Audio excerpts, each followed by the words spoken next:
Hello everybody, welcome to my desk here in the mountain village of Aulla in Tuscany, Italy. Today we'll be discussing a philological matter in the category of ancient literature, namely the Hebrew Bible or the Tanakh. What is the meaning of the Tetragrammaton? That is the sacred name of God in Judaism. Comprises the four letters Yhwh, or pronounced Yudke by traditional Jews. All right, on the way to trying to discover the meaning of the sacred Tetragrammaton, first we have to get some noise out of the way. All right, over the last century or so, some factual errors have been perpetuated in the literature on this subject, and I'm referring to many claims that the name Yhwh, right, has been documented, right, in ancient Egypt. That is Pharaonic sources from the Pharaonic period. Is utterly without foundation. And if you want to see all of the evidence for all of these claims, which are still being perpetuated, demolished, right? Just look at the book, The Origins of Yahwism, the chapter in there by Farid Adrom and Matthias Müller called the Tetragrammaton and Egyptian Sources, Facts and Fiction. All right, with that out of the way, next, Zinner Aulla has just published a book called The Solar Nature of Yhwh, Reconsidering the Identity of the Ancient Israelite Deity, Lexington Books, right, 2022. And he is arguing, and he makes a persuasive case, right, in his various publications, that Yhwh, contrary to the prevailing opinion, was never a minor storm god, but from the very beginning was the major solar deity, right? And so, sorry, the Tetragrammaton has nothing to do with the Arabic root for to blow. All right, now, traditionally, the Tetragrammaton is associated with the Hebrew verb of being, so with some form of it. And I'm not going to use too many grammatical terms, so I can keep the audience, relatively wide, rather than just addressing philologists. In any case, one of the most important places to go in this debate is Exodus chapter 3. And now the big debate is, how do we understand this name, the Tetragrammaton, which is rooted in the verb of being? Is it causative or stative? What do I mean? All right, well, in Exodus 3:14, God tells Moses, Ehyeh, Asher, Ehyeh, I will be who I will be, or I will be what I will be, right? Right, so if we understand it statively, that's as I just translated it, I will be what I will be. Causatively, right, it would be translated, I will cause to be what I will cause to be. In other words, I will create, I will bring into being whatever I want to bring into being, right? So what's the understanding here? Well, before I show you the evidence for a stative understanding, but not in the usual sense, right? I want to take care of a common claim which involves what I would call the etymological fallacy. And that is the claim that in the term Yhwh Sabaoth, right, so usually translated the Lord of Hosts, that we have a purportedly that this is a clear case, right, of causative Yhwh. And so that the argument is that, well, Yhwh Sabaoth means he who creates the hosts, right, the Sabaoth, the hosts. Well, actually, this is not clear at all. Right? And I think it's involving here what I call the etymological fallacy. Right? So what does it mean to say Yhwh of hosts?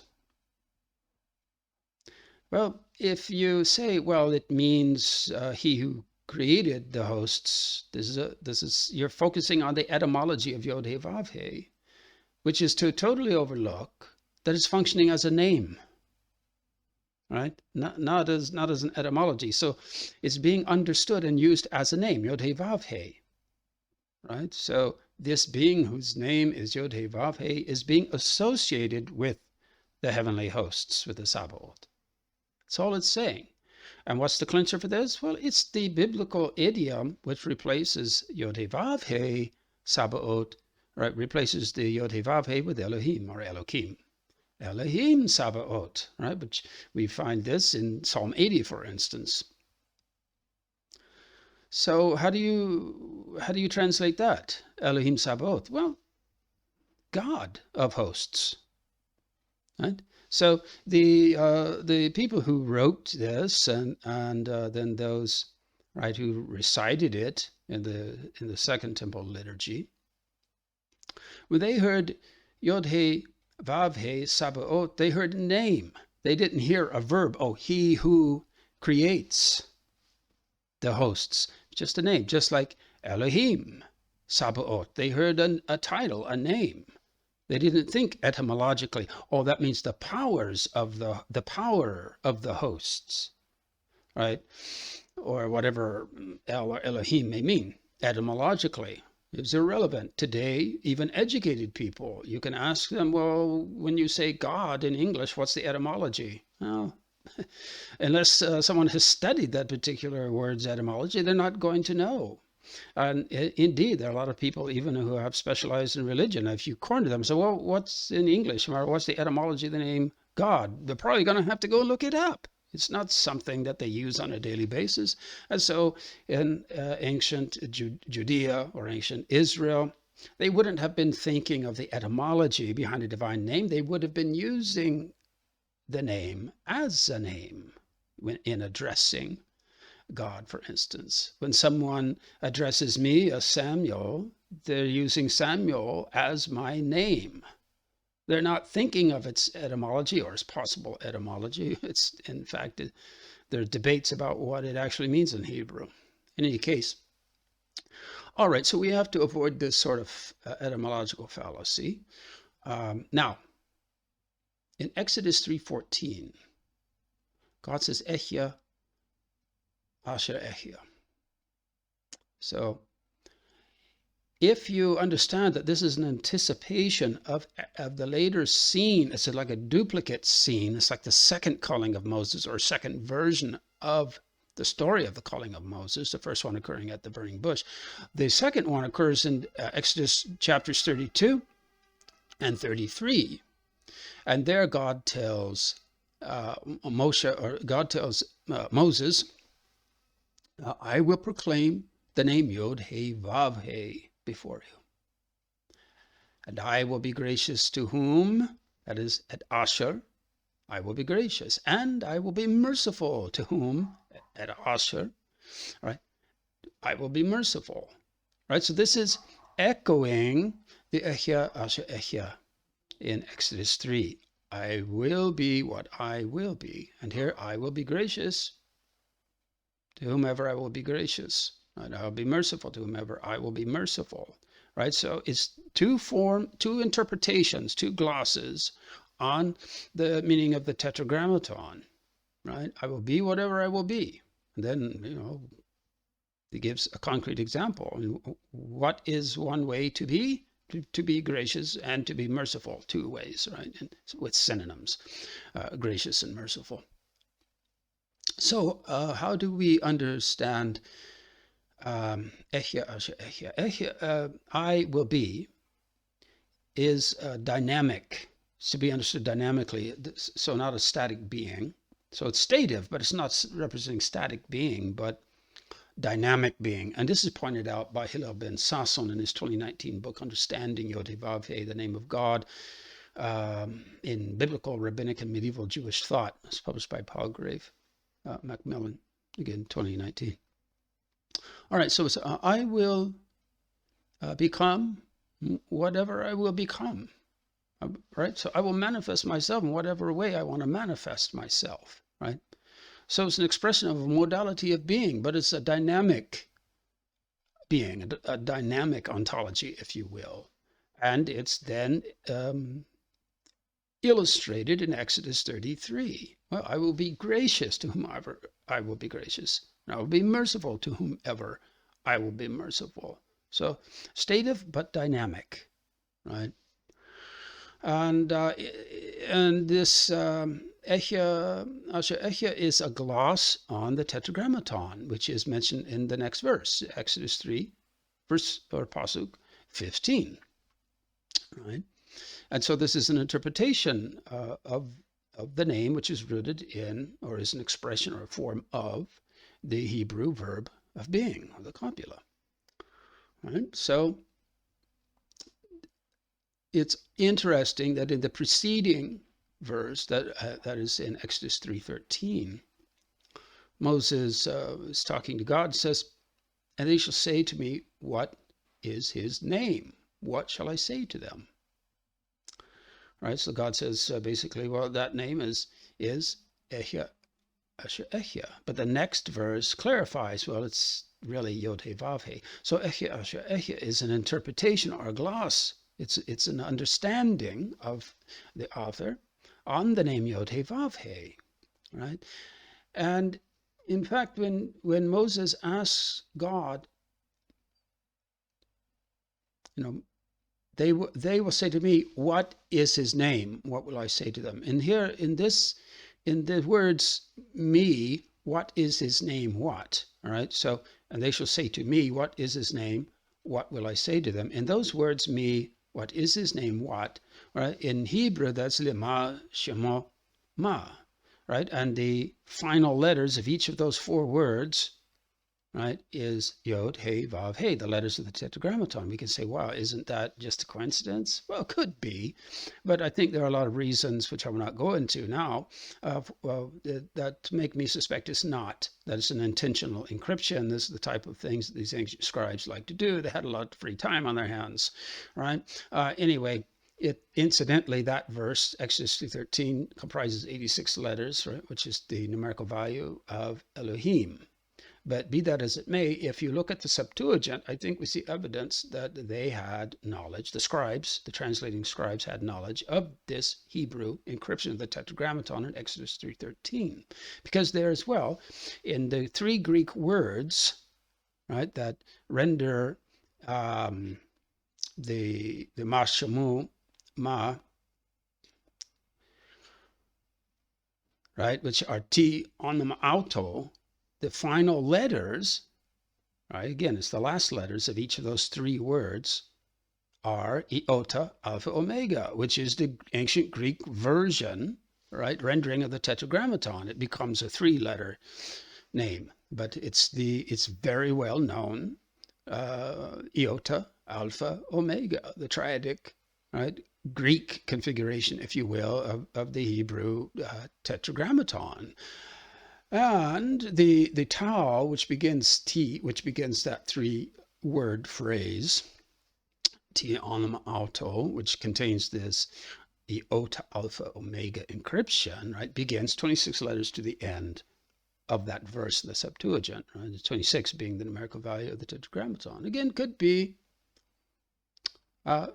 random, sure, it could be, but it's awfully curious, right?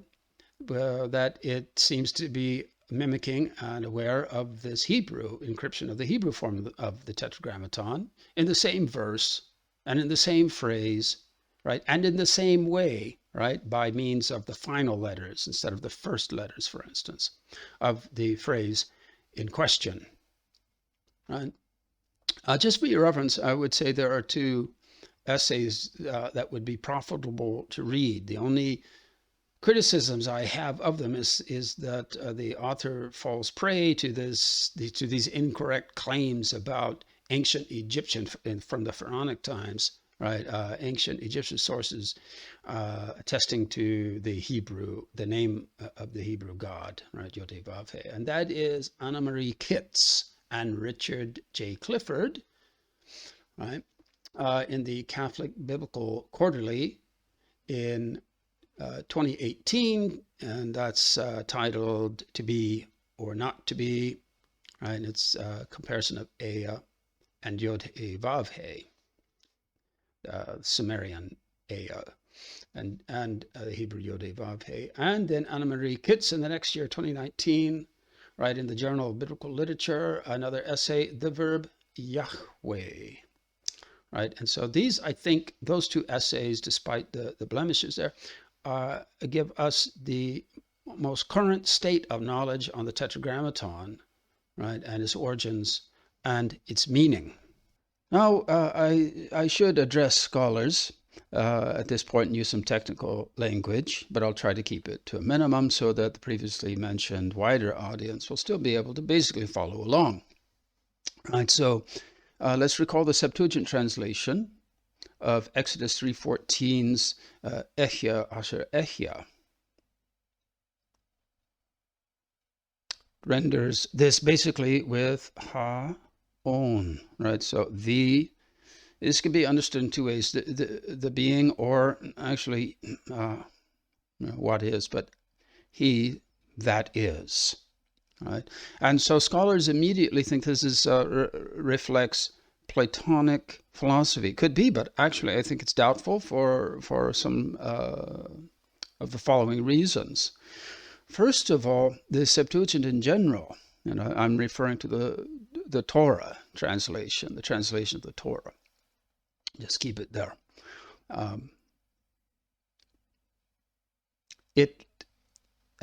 This is a point that Pavlos Vasileiadis points out, and that the Septuagint, right, it indiscriminately, or you could say interchangeably, renders, right, the Hebrew verb of being, hey, Yhwh, with both be and become, that is Ehyeh and Ginomai. So now this is incompatible, right, with the core of Platonic divine ontology.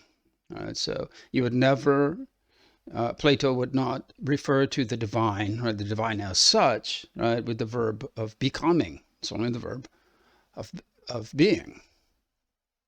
Right, so there's no Platonic philosophy is not at work, right, among the Septuagint translators, at least in the realm of ontology. This is very important because if you think of it, also ha-on, he who is. As is a simple fact when you take into account the aspectology, for instance, of Greek grammar in the future, right, in what we would call the present tense, right? This can represent an action or an act that continues into what we could call the future, right? We could say, I'm reading a newspaper, right? But in the same tense, in the present, you could say, every day I am reading a newspaper. Every day I read a newspaper.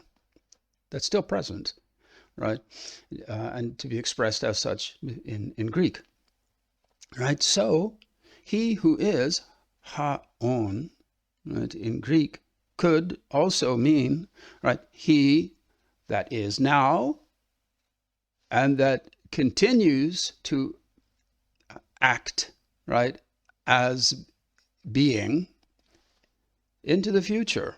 And this is exactly actually how the Targumim, right, interpret the Tetragrammaton. That's how they understand the Tetragrammaton, as this simultaneous present, past, and future contained within it, not in some mysterious way. Now, so now we understand that the Septuagint, right, if you look at this rendering, right, of Ehyeh asher Ehyeh, right, as ha-on, this is something that Pavlos also points out. This is clearly, it is impossible, right, that this is not based on a call understanding, right? It's not Yhwh. It's based on a call understanding on the part of the Septuagint translators. That is, they saw it as stative, not as causative, right? That's absolutely inescapable conclusion, right? So now you may say the Septuagint translators were incorrect to understand this as a call instead of a Yhwh. But you have to then explain why would it be, right, that they saw it as a call, as a Yhwh. It's because in biblical Hebrew you don't think with this verb, right, in a Yhwh. Right, so it's not natural. It's unattested. Now, not all things actually need to be attested, right? But if you have in this example, right, the burden of proof is on those who want to argue, right, for the Yhwh, right. In any case, also Pavlos points out that he objects, right. There's no yhwh in the call, right, of the verb Yhwh. Right, but the answer to this is what Sarna points out in his Exodus commentary. It's namely that when we're thinking about when we come to the Tetragrammaton, right, is based on the earlier form of the verb Yhwh, namely Vav, right? And you say, all right, so if you're looking at the call, you would have the form Yhwh. Right, he will be. Doesn't get you to the Tetragrammaton, right? But when you correctly, right, derive it from the verb, the root vav, then you get closer. You'll come to Yhwh, right? And so now to get to the correct pronunciation of the Tetragrammaton, all you have to do now is remember Meyer's point that the later Hebrew and Aramaic vocalic prefix ye derives from the prefix yah. And you're there, right? And after all, right, in the Yhwh, the third person expression he will cause to be, right, would be expressed with the prefix tav, the tav prefix, not the yod prefix. So you'd have taway, right? Anyway, another point that is important here to think of as well is that to go back to the encryption that I mentioned in Exodus 3:14 in the Septuagint, right? The encryption of the Greek form of the Hebrew Tetragrammaton, namely iota, alpha, omega, right? So this would reflect the Aramaic form yahweh. And for that, I could reference you to Jan Joosten's 2010 paper in the Bulletin, right, of the International Organization of Septuagint and Cognate Studies. It's called The Aramaic Background of the 70. All right, so he addresses this issue of the pronunciation of the Tetragrammaton, arguing that it doesn't derive from esoteric circles. It was in mainstream use, right?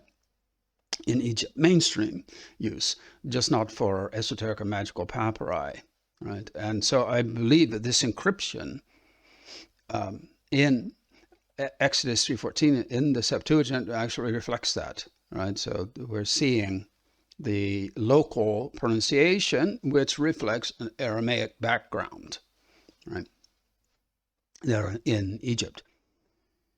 All right, so that being out of the way, there's another important article on related to the Tetragrammaton by Charles Isbell in the Hebrew Annual Review, 1978, Ehyeh as a divine name. And he points out that actually Ehyeh as a divine name is found not only in Exodus 3, right? It's also found in other verses like Psalm 50, verse 21, and very importantly in Hosea, right, chapter 1, verse 9. Right, so it's actually used as a divine name. So why is this important? Well, it's because Hosea, right, flourished or right, was engaged in his prophetic activity right, in the mid-8th century before the Common Era. That's right, the mid-700s, all right, before the Common Era, right? And so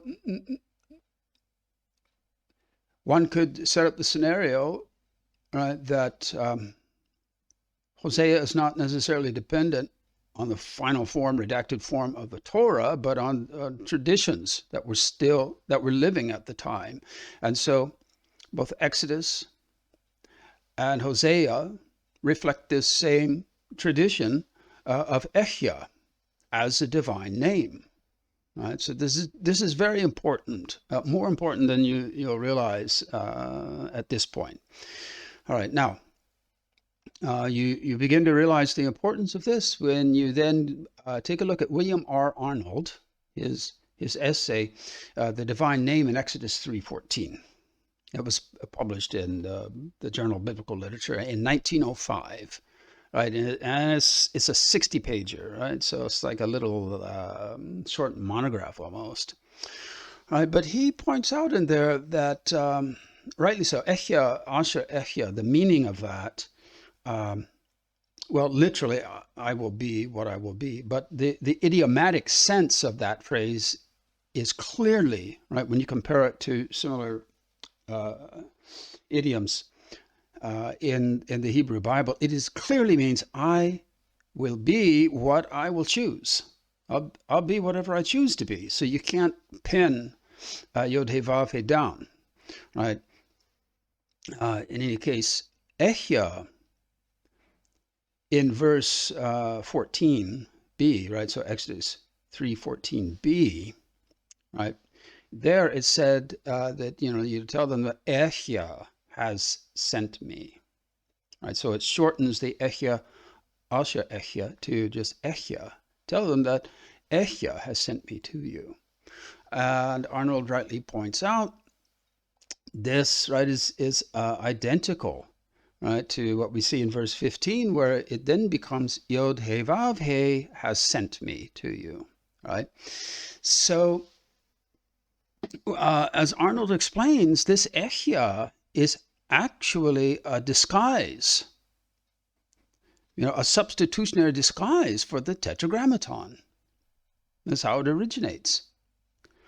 This is important, right? Now we have to correct Arnold because Arnold here sees this, rightly so. So this would be the one instance, right, in the Torah readings in a synagogue, right, where you could not use Adonai, because Moses has asked God what is his name. And so God is telling Moshe explicitly what the name is. So if you say Adonai, right, this is not going to get the point across. It can be misleading, right? So what do?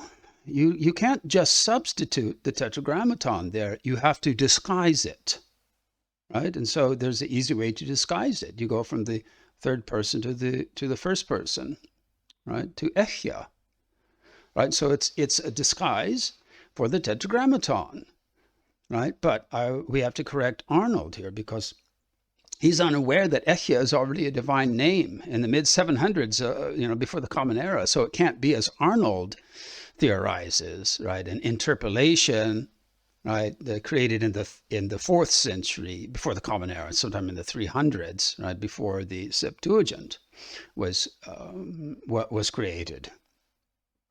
So what does this tell us? Why do you want to disguise the Tetragrammaton? Well, because in certain situations you want to avoid saying it out of some sense of awe and respect. So what does this tell us? It tells us already in Hosea's time, in the mid-700s, before the Common Era, there was already a tendency to disguise, right, and to substitute in some kind of situation for the Tetragrammaton. If that situation was not the synagogal reading of the Torah, what would it be? Well, you would think that how were texts read back then, and what context? Well, it could have been right? Ritual praxis, ritual recitation of certain prayers, for instance, types of prayers such as we see in the Tehillim, in the Psalter, or something like this. So it's a question worth pursuing. What would be the context, right, of this? And so that would mean that the later proclivity to substitute the Tetragrammaton, right, in the synagogal era, for instance, would not have been the de novo appearance. It would have had some anticipatory trajectory, right, in the past. So something to think about as well on a final note, right? I've mentioned that, we can get to the Tetragrammaton, right, if we are aware, right, that it's based on the earlier form of the verb, right, Yhwh, namely Yhwh, and if we recall that the ye prefix derives from the yah prefix. However, I would still say that we can't be too confident in all of this. There is something mysterious about the Tetragrammaton, the form of it, obviously, right? So this is why scholars are not agreed on this subject. So I would say, as my friend Martin Schwartz, right, would say, has phrased it, the Tetragrammaton can be viewed as the inscrutable other, right? So there's some mystery to it. And the way I've always expressed it is that I suspect that the form of the Tetragrammaton, that there may be something artificial about it. May not be a totally natural form. There may be something artificial about it. And this, in fact, is the way that Jewish tradition has understood it. For instance, you look at the Targumim, they see in the Tetragrammaton all time tenses simultaneously, which produces this notion of eternity. So it's this very bizarre amalgamation. There's something in it, right, that ultimately we cannot unravel. Right, so again, the inscrutable other, right? And so this, perhaps, if we want to call it a fact, or this idea, right, would explain why from so far back, already I would say before Hosea's time, so I don't think he innovated this, I think he just inherited this divine name Ehyeh. Already then, we have this propensity to disguise the Tetragrammaton. Right? So there may be something inscrutable about it. There may be something intentionally obscure, intentionally artificial, right? Artificial, not with a negative valence or pejorative valence. By artificial, it just means that it was constructed not to be something that is perfectly lucid grammatically, syntactically. All right, so on that note of indeterminacy and indecision, I'll end and thank you. Please subscribe, and if you find anything of interest, right, in this talk, consider supporting this channel with a donation, right, through PayPal or Patreon. Thank you very much.